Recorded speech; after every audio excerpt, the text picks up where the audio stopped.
Boa noite, meus amigos. Em dia de abertura de Copa do Mundo, não podíamos deixar de pular a nossa live, né, das quintas-feiras, do nosso Encontros com o Clínico Geral.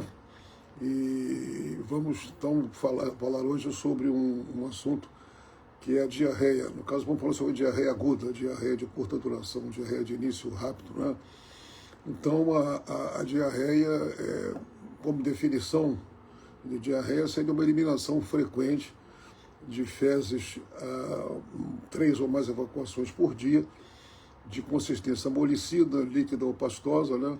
Pode ser acompanhado com cólica, acompanhado até com um pouquinho de febre. E essa diarreia aguda, ela tem um início mais ou menos súbito e é de duração limitada. Em geral, 24, 36 horas, no dia seguinte, um dia e meio depois, o quadro passa e raramente requer procurar médico, procurar uma emergência médica para se tratar, porque na maioria dos casos é uma coisa muito simples, assim, sem problema. No entanto, outras causas algumas causas importantes podem acontecer. Não é nem de diarreia, pode se chamar assim, uma alteração intestinal muito comum para aumento de estímulo de funcionamento é o excesso alimentar. Por exemplo, você vai num restaurante, come uma rodízio de pizza durante uma noite, várias pizzas de vários sabores, que são muito gordurosos, com queijo, com presunto, enfim, com pepperoni, tudo isso mais. Você toma muita bebida alcoólica que é irritante no intestino, você tem, horas depois, no dia seguinte, 2, 3 evacuações, você está evacuando o excesso que você comeu. Na sua lista chama de diarreia, nem precisa procurar médico, nem precisa de medicamento. Você elimina aquele excesso que você ingeriu, depois você fica bom sozinho, aquilo volta ao normal, não precisa fazer nenhuma dieta especial, nem procurar socorro médico. No entanto, há outras que podem ser mais importantes. A chamada intoxicação alimentar, né? Você pode comer uma comida que está estragada, foi mal guardada, ficou colocada fora de geladeira, principalmente produtos do mar, frutos do mar, né? Então você tem um quadro que tem uma diarreia que já é associada à febre, cólicas, e na grande maioria delas também você precisa de um tratamento, talvez de um antiespasmódico, se é muito mais do que 4, 5 vezes, fale com o seu médico sobre o melhor antidiarreico para você tomar. Alguns são perigosos para tomar assim de orelhada ou sem nenhuma orientação médica, então procura saber o que você pode tomar. Em geral, não precisa mais do que isso. No dia seguinte, 2 dias depois, a coisa já voltou ao normal, né? Lembrar que também alguns remédios podem dar diarreia, que me vem à cabeça agora, muito comum a metformina, né, que é usada por diabetes em comprimidos, diabetes mellitus, né, diabetes com aumento do açúcar no sangue, cujo efeito colateral mais comum é a diarreia. Então, se a pessoa vem usando essa medicação, o médico vai sugerir que ela suspenda um pouquinho, pode ser a causa da diarreia, e se for, ele troca a medicação por outra que não causa esse efeito colateral.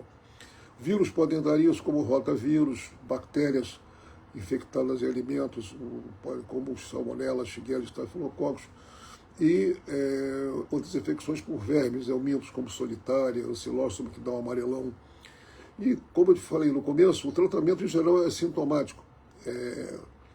Você só vai precisar procurar ajuda médica se você tiver alguns sinais, sintomas importantes que você deve ficar atento. Primeiro, se tiver vômitos associados, vômitos, mais do que um vômito, 2, 3, diarreia com vômito, em qualquer idade você se desidrata muito rapidamente.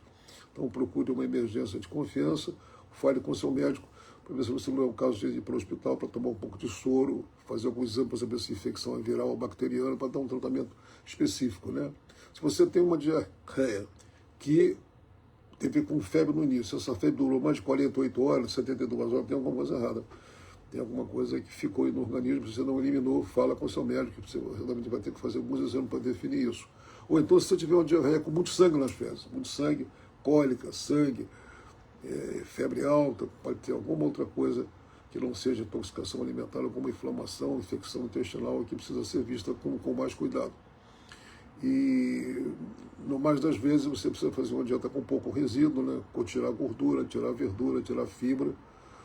Das frutas você come só banana ou maçã sem casca, que não irrita o intestino, as outras em geral você segura. e por 1, 2 dias, em geral, a maioria desses quadros se resolvem de maneira simples, né? Finalmente, uma palavrinha sobre diarreia do viajante.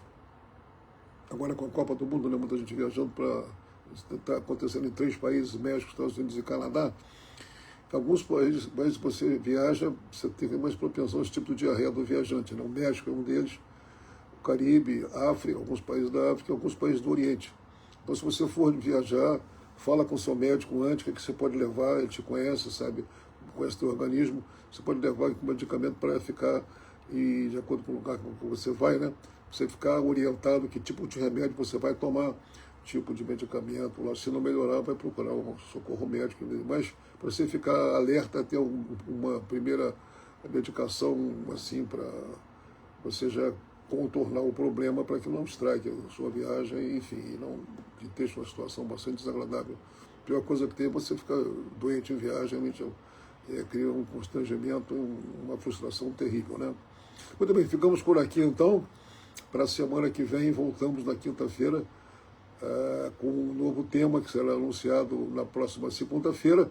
Um grande abraço para vocês e um bom fim de semana. Nos vemos até lá. Um grande abraço.